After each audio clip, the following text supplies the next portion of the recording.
que podemos obtener en la ejecución de la auditoría financiera gubernamental. Las evidencias, dice, pueden clasificarse en testimoniales, ¿no? Documentales. Las testimoniales, por ejemplo, son aquellas que se obtienen mediante, digamos, la conversación o la indagación directa, digamos, con el personal relacionado en las operaciones auditadas. Pueden ser, por ejemplo, el elemento de lo que pueda ser en alguna encuesta, digamos, o alguna consulta, pero que necesariamente, digamos, esto no tiene que quedarse en ese aspecto, digamos, de solamente el haber conversado o el haber indagado, digamos, verbalmente, sino que el testimonial también tiene que documentarse. Ejemplo, si yo hice, por ejemplo, una consulta específica, pudiéramos, digamos, generar una acta, por ejemplo, donde podamos firmar, en el caso, digamos, el personal del encargado de la auditoría y el personal, digamos, de la entidad auditada.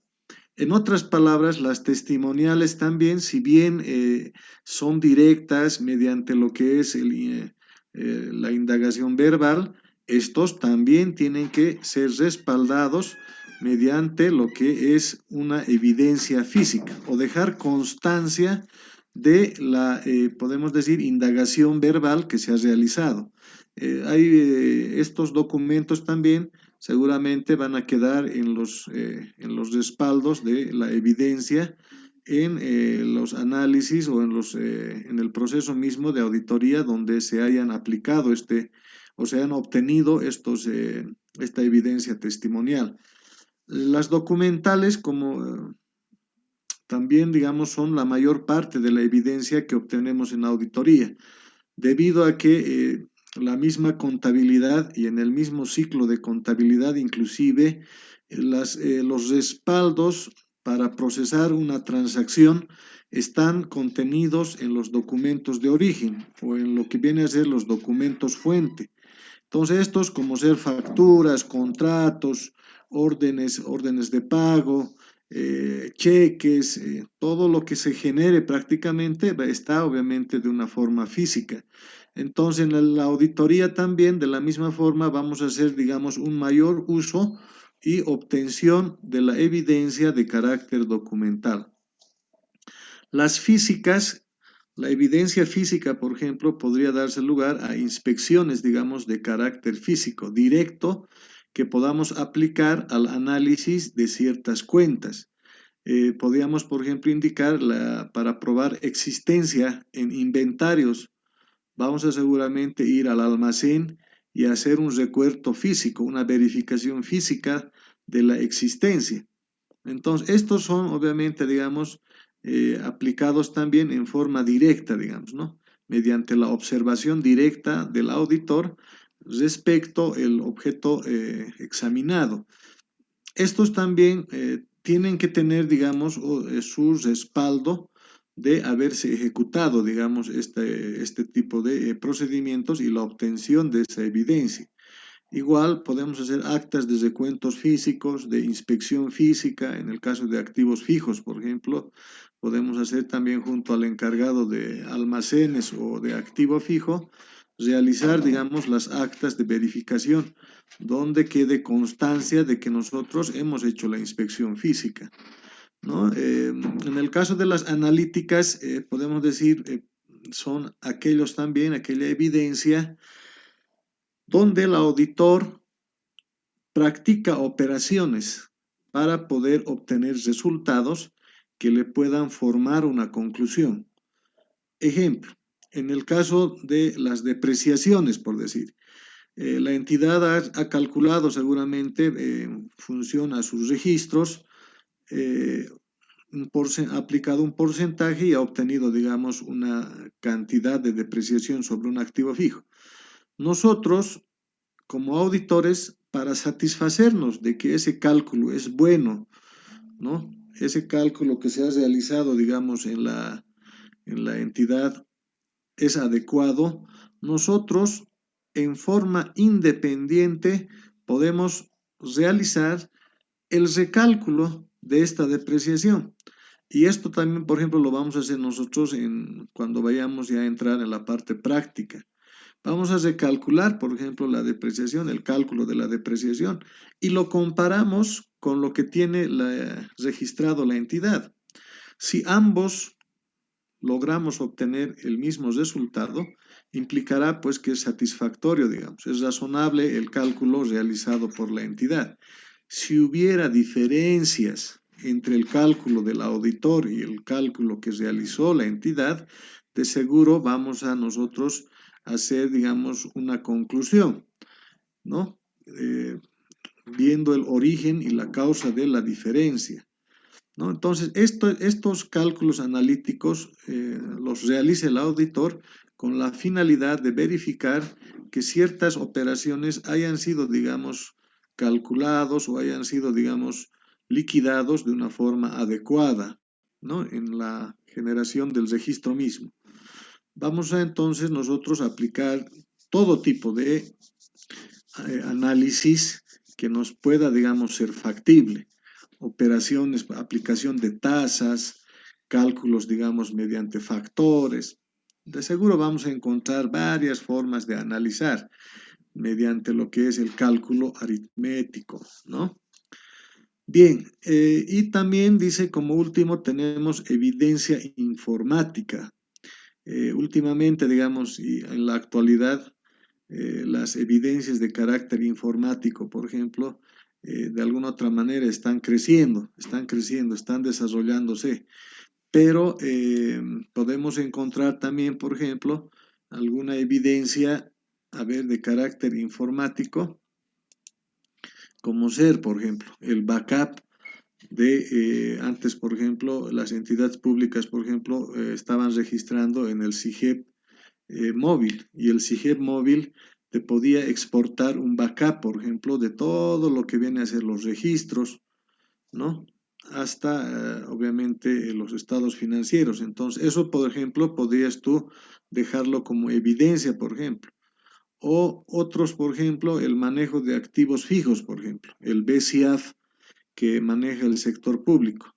El SIA, por ejemplo, es el Sistema Integrado de Activos Fijos. Es un paquete especial que ha desarrollado el Ministerio de Economía para administrar activos fijos. El BCA, por ejemplo, igual podemos sacar un backup y dejarlo como evidencia para poder justamente, digamos, respaldar el análisis de activos fijos. Entonces, este tipo de evidencias también, dependiendo obviamente de sus características y siempre velando de que sean muy confiables, también representan evidencias para respaldar el proceso de auditoría financiera gubernamental. Veremos a ver los siguientes puntos. La evidencia, también dice, obtenida por el auditor, tiene que conservarse en los papeles de trabajo.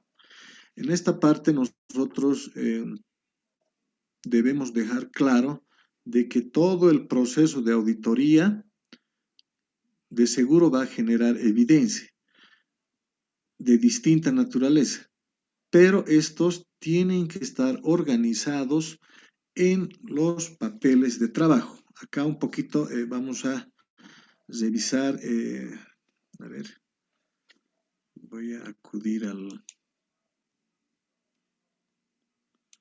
ver, acá nos dice, por ejemplo, tiene que conservarse en los papeles de trabajo.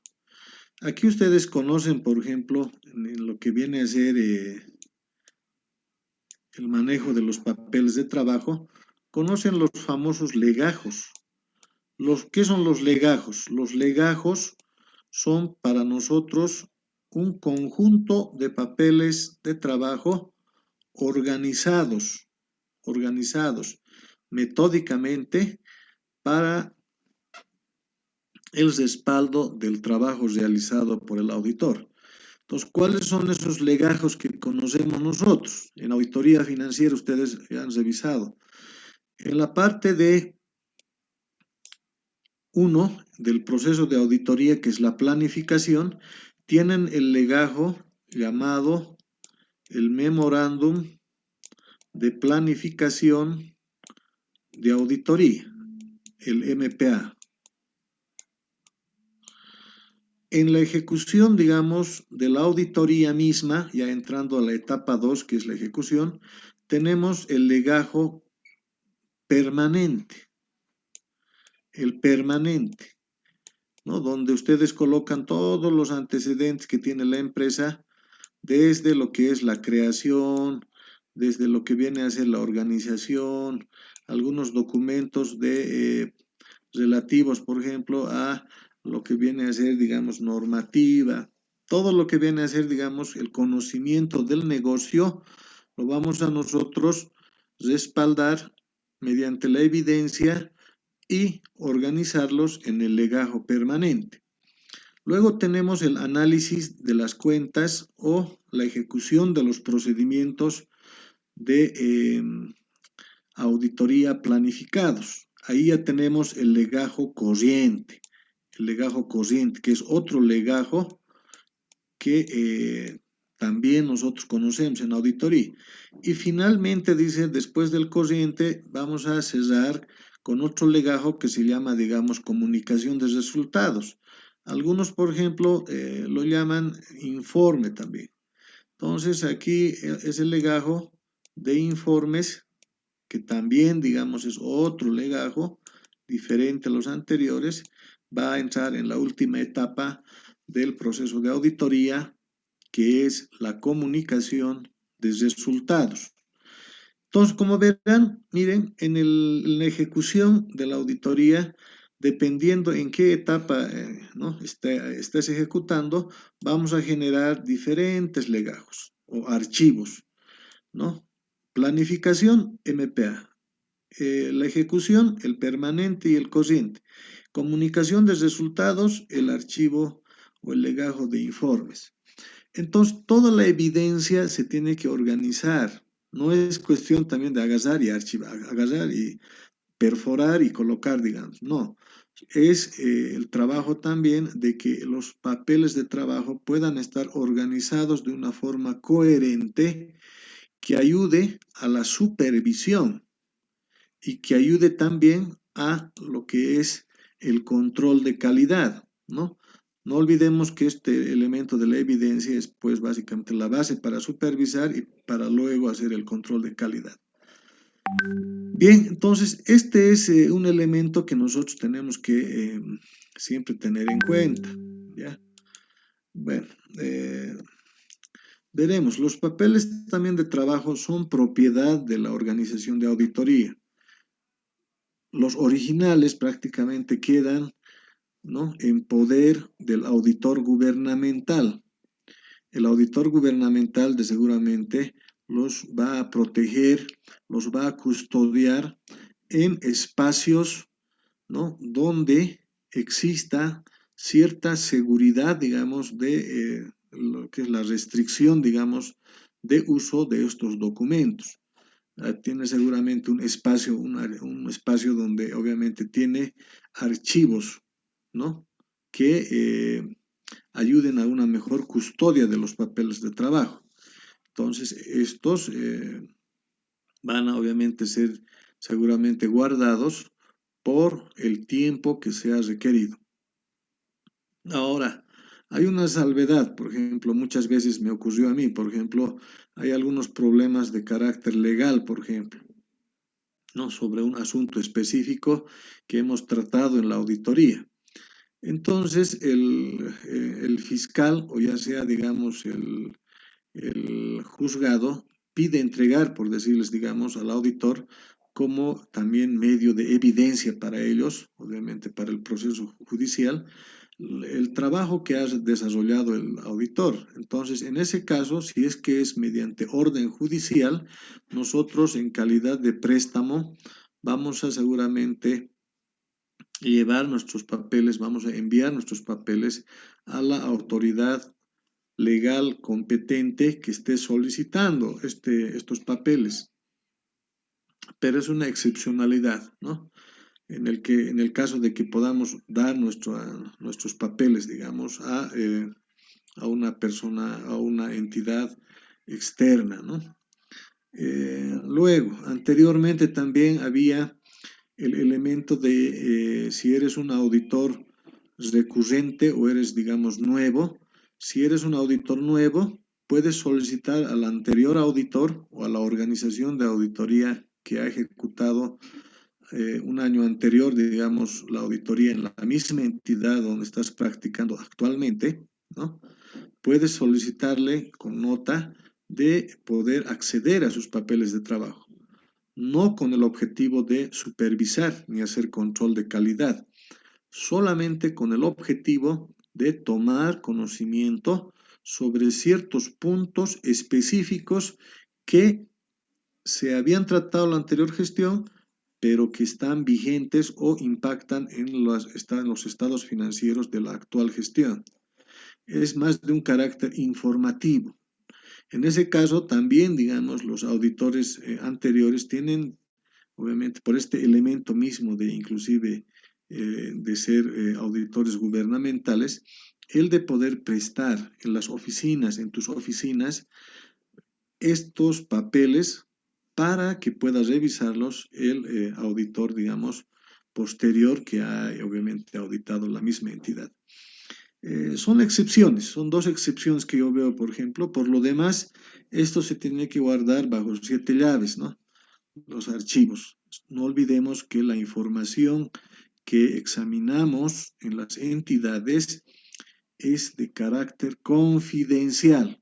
O sea, no podemos estar prácticamente, digamos, prestando los papeles de trabajo para que los revise, digamos, cualquier persona, inclusive los de la misma organización, por ese carácter de confidencialidad que guardamos, de reserva que se guarda, digamos, en la ejecución de cualquier auditoría, ¿no?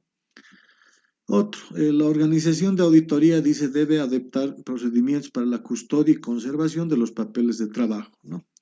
Lo que les decía, se tiene que, digamos, tener espacios adecuados para una custodia, digamos, podemos decir, una custodia mejor de esta documentación. Al ser el respaldo, representa obviamente, digamos, unos papeles muy importantes dentro de la organización de auditoría. Bien, veremos ahora la comunicación de resultados. Es ya la última etapa del proceso de auditoría. En esta etapa seguramente que vamos a sacar ya conclusiones y vamos a seguramente también informar sobre la razonabilidad de los estados financieros en función a la evidencia obtenida.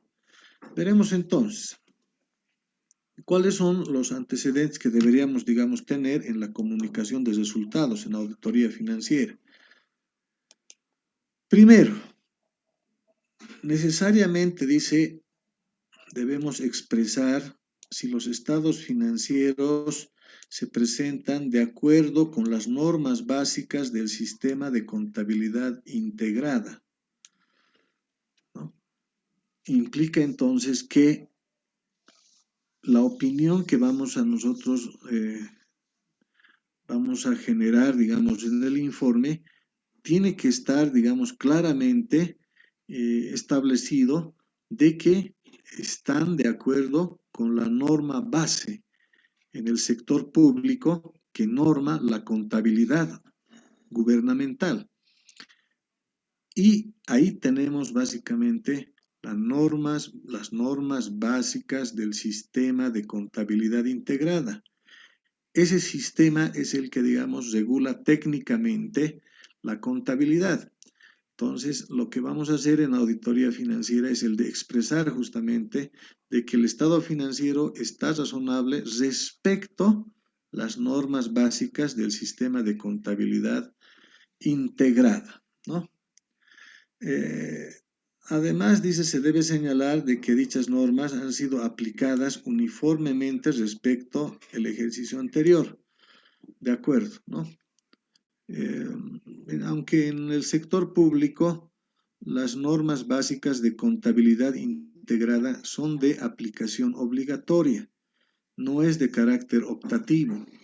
Por lo tanto, el riesgo de que hayan utilizado, digamos, otra norma casi es mínimo, debido a que La obligatoriedad hace de que una gestión a otra se aplique en forma uniforme las normas básicas de contabilidad integrada.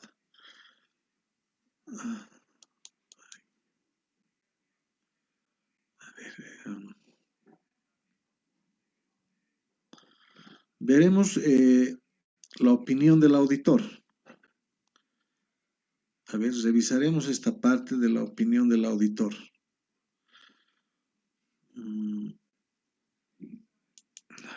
A ver esto. Bueno, en cuanto a lo que es la opinión del auditor, ¿no? Debemos opinar, dice, sobre los estados financieros en su conjunto. Implica entonces de que vamos a hacer una opinión sobre los 8 estados financieros mínimos que emite una entidad pública. Además, dice, ¿no? Se debe expresar, dice, una opinión, ¿no? Sobre lo que viene a ser,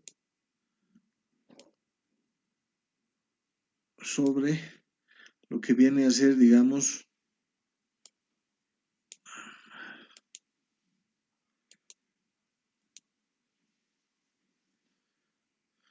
bueno, cuando no se pueda básicamente realizar una opinión sobre los 8 estados financieros, debido a alguna, podemos decir, alguna situación una situación muy particular que tenga la entidad pública, esto se tiene que dejar, digamos, en la opinión. Implicaría entonces que hay una opinión, digamos, solamente sobre los estados financieros que se ha practicado. En esta parte también puede ser en forma contraria que exista más de 8 estados financieros que nos pida, digamos, opinar la entidad pública.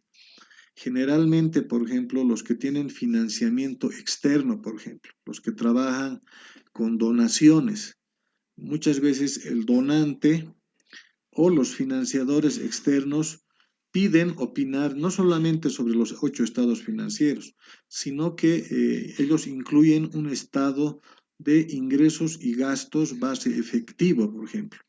Es un estado financiero que se maneja más o menos como rendición de cuentas. Los ingresos y los gastos y el saldo que queda, digamos, producto del financiamiento. Entonces, muchas veces nos piden como auditores también hacer una opinión sobre ese último estado financiero, pero que es muy particular del financiador, solicitado o dirigido a lo que es el financiador. Si fuera así, también nosotros vamos a hacer una referencia en el informe sobre este tipo, digamos, de opinión adicional que nos piden. Es decir, ya sea menos o ya sea más de estados financieros, si hacemos una opinión sobre menos de los 8 estados financieros, hacemos notar. Si hacemos más de los 8 estados financieros, como en el caso de los de financiamiento externo, también vamos a hacer notar. Pero, obviamente, si están sobre los 8 estados financieros, también lo vamos a dejar claro en el párrafo de introducción y en el de opinión.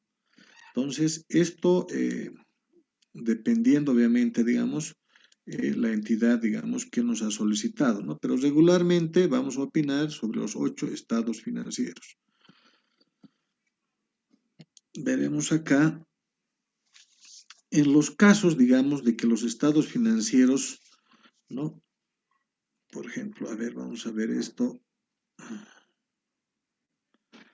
Acá en el caso de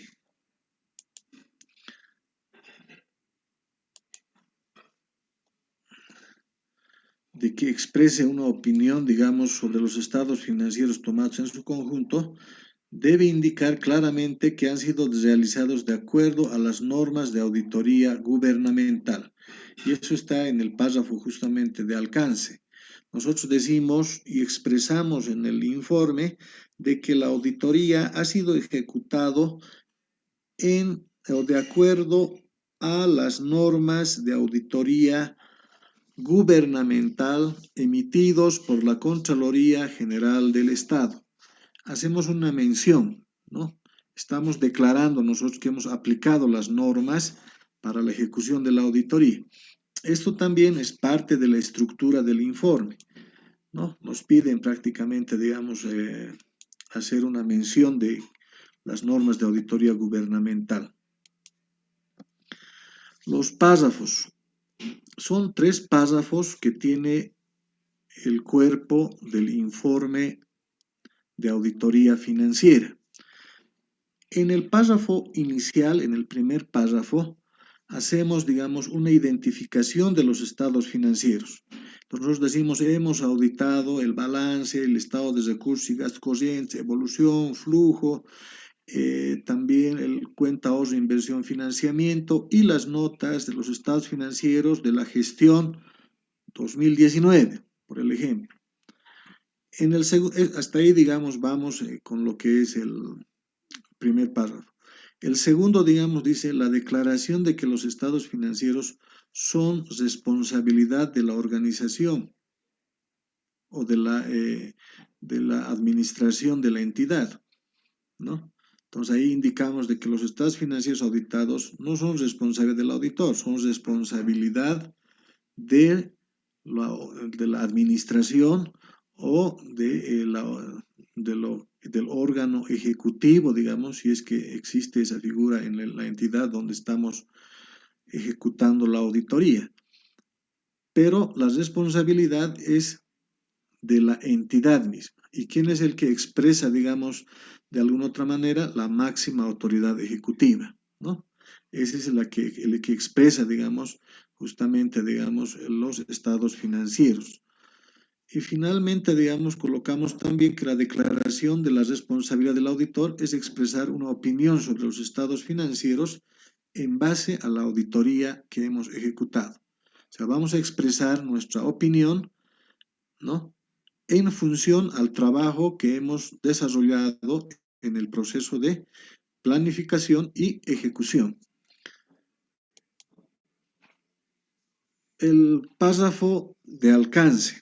En el párrafo de alcance dice, tenemos que también indicar de que la auditoría se condujo de acuerdo a las normas de auditoría gubernamental, ¿no?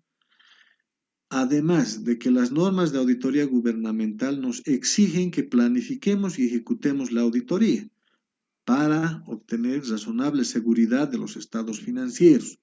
No olvidemos que en esa parte siempre estamos nosotros expresando de que vamos a opinar sobre lo significativo. Eso no se nos tiene que ir, por ejemplo, en esta etapa del informe. Sobre todo lo que es, digamos, significativo, vamos a opinar seguramente el contenido que tenga los estados financieros.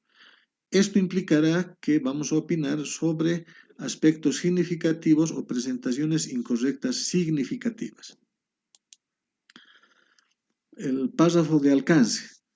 Además, dice, tiene que tener básicamente que la opinión está sostenido en las evidencias que nosotros hemos logrado acumular y evaluar. Además de que la presentación de los estados financieros auditados implicará, digamos, una relación en conjunto, no en forma parcial. Es decir, nosotros evaluamos los estados financieros con un impacto, digamos, o con una visión global de los 8.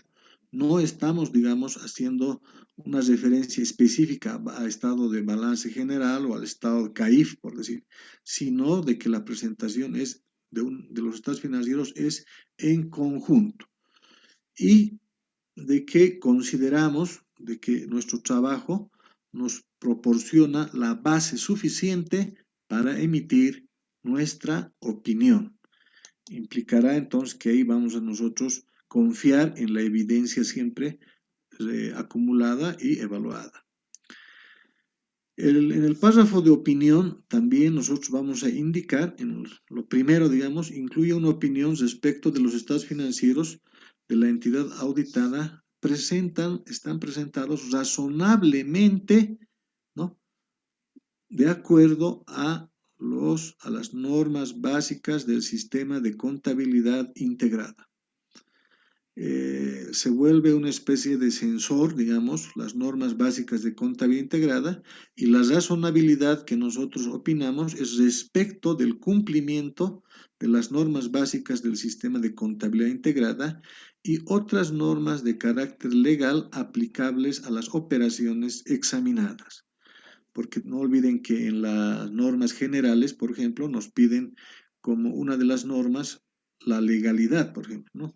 Evaluar la legalidad. Entonces, eso implica pues el cumplimiento de normas vigentes, ¿no? Para el sector público aplicables a la operación auditada. Estos párrafos de opinión pueden también ser complementadas, dice, con 4 tipos de opinión que nosotros podamos generar.